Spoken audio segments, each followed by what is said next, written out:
Assalamualaikum warahmatullahi wabarakatuh. Selamat pagi seluruh peserta entrepreneurship training secara online Japri PWD Kota Kediri. Perkenalkan, nama saya Muhammad Ibnul Karnabi, biasa dipanggil Karnabi, sebagai trainer Japri PWD Kota Kediri. Saya juga sama dengan kalian, yaitu kaum disabilitas. Saya dari disabilitas netra. Baiklah, langsung saja untuk mempersingkat waktu. Di sini saya akan menerangkan tentang entrepreneur itu apa. Terus macam-macam entrepreneur itu apa saja, dan entrepreneur itu terbentuk dari apa saja, dan perbedaan antara entrepreneur dan pengusaha itu apa. Nanti saya akan bahas tuntas dalam video ini. Tolong nanti disimak dengan baik, apabila kurang jelas bisa ditanyakan. Oke. Yang pertama yaitu pengertian entrepreneur. Entrepreneur adalah seseorang yang mampu untuk membuat hal yang baru untuk kemaslahatan orang lain. Bapak Ciputra mengartikan entrepreneur adalah orang yang mampu merubah sampah menjadi emas. Inti dari kedua pengertian tersebut bisa disimpulkan bahwa entrepreneur adalah orang yang mempunyai inovatif. Inovatif itu bisa menciptakan atau membuat hal yang baru. Yang hal baru tersebut dapat diakui masyarakat dan diterima masyarakat. Jadi intinya itu ada tiga: inovatif, diakui, dan diterima oleh masyarakat. Kemudian beliau, Bapak Ciputra, membagi entrepreneur itu ada tiga. Yang pertama yaitu entrepreneur dalam bidang, maksud saya ada empat. Yang pertama yaitu entrepreneur dalam bidang bisnis. Kita tahu bisnis sekarang itu semuanya online.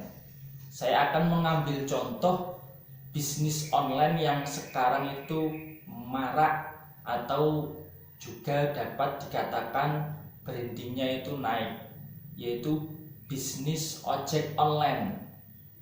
Kita tahu sebelum adanya smartphone, ojek online itu pangkalan ojek itu adalah pekerjaan yang dianggap remeh oleh sebagian masyarakat. Tetapi Bapak Nadiem Makarim yang sekarang menjadi Menteri Kebudayaan dan Pendidikan di negara kita, itu mempunyai inovasi baru. Inovasinya apa?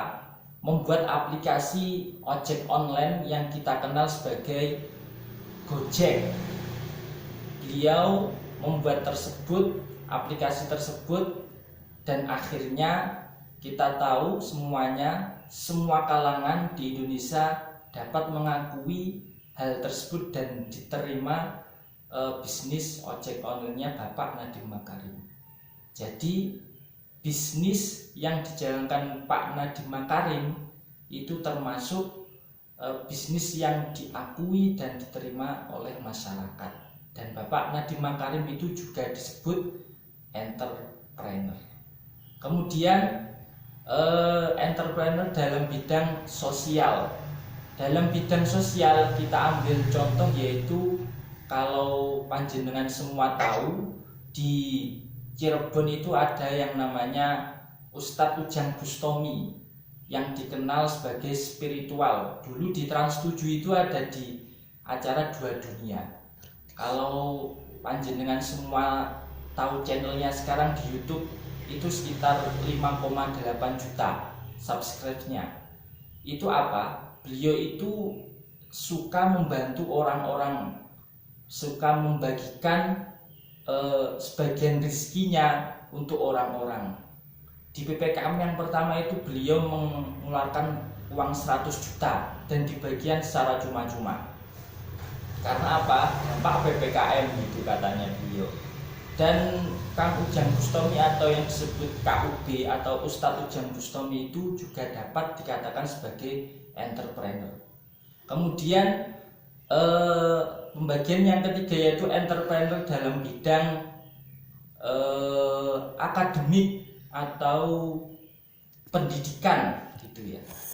Kita ambil contoh yaitu Bapak Ciputra sendiri yang membagi entrepreneur menjadi 4. Bapak Ciputra itu dahulunya orang biasa, tetapi beliau mampu menciptakan atau membuat kampus khusus brandingnya itu di kalangan nasional atau bahkan internasional, dikenal dengan kampus khusus entrepreneur, yaitu khusus kewirausahaan, dan sekarang sudah dikenal di semua kalangan.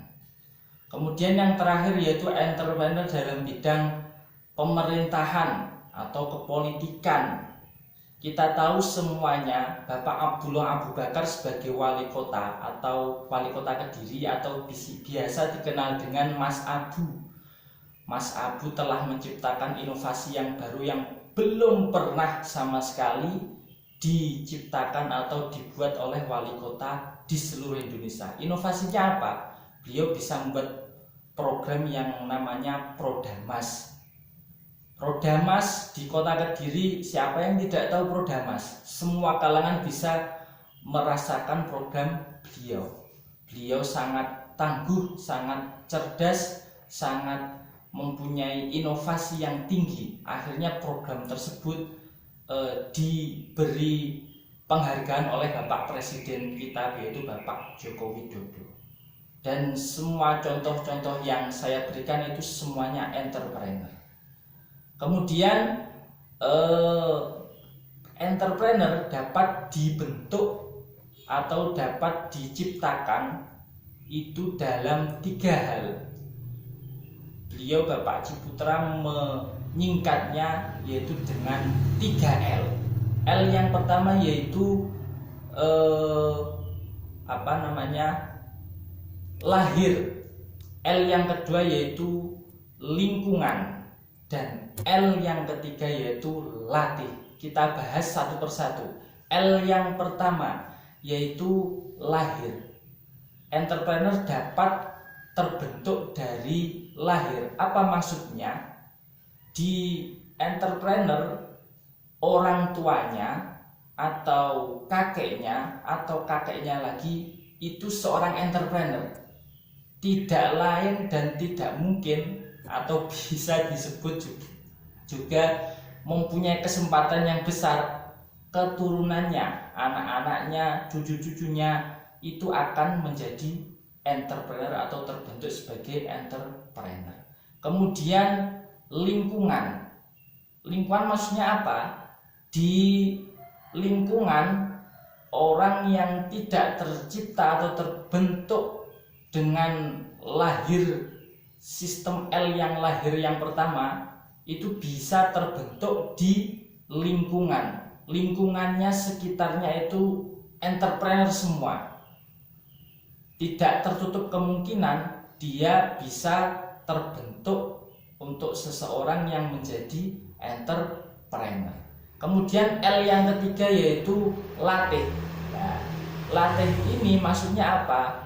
Entrepreneur yang tidak terbentuk dari lahir dan lingkungan, tetapi terbentuk dari latih. Ya.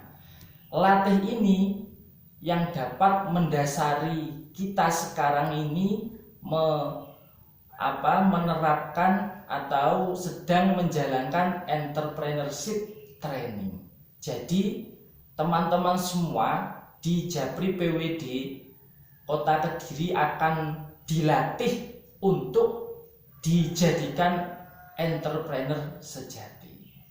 Jadi konsep latih ini yang mendasari kita semua untuk melatih kita untuk menjadi entrepreneur. Kemudian pembahasan yang terakhir yaitu apa bedanya entrepreneur dengan pengusaha. Kalau entrepreneur itu pasti pengusaha, tetapi pengusaha belum tentu entrepreneur. Alasannya apa? Karena entrepreneur itu yang tadi ada pembagian 4 tadi itu termasuk dalam bidang bisnis juga. Tetapi seorang pengusaha itu belum tentu entrepreneur. Karena apa? Entrepreneur itu mencakup seluruh masyarakat. Sedangkan pengusaha itu biasa kita kenal dengan pengusaha mikro, kecil, menengah, dan besar. Tetapi entrepreneur tidak seperti itu. Semua masyarakat itu dijangkau, tidak dikelompok-kelompokkan seperti pengusaha mikro, menengah, mikro, kecil, menengah, dan besar. Seperti itu. Jadi kesimpulannya, entrepreneur itu hanya ada satu, yaitu semua masyarakat seluruhnya dicangkup melalui sifat-sifat yang telah dimiliki oleh seorang entrepreneur. Baiklah, itu saja yang dapat saya sampaikan. Mungkin apabila kurang jelas seperti yang awal tadi saya jelaskan, bisa ditanyakan melalui grup WA online. Terima kasih. Wassalamualaikum warahmatullahi wabarakatuh.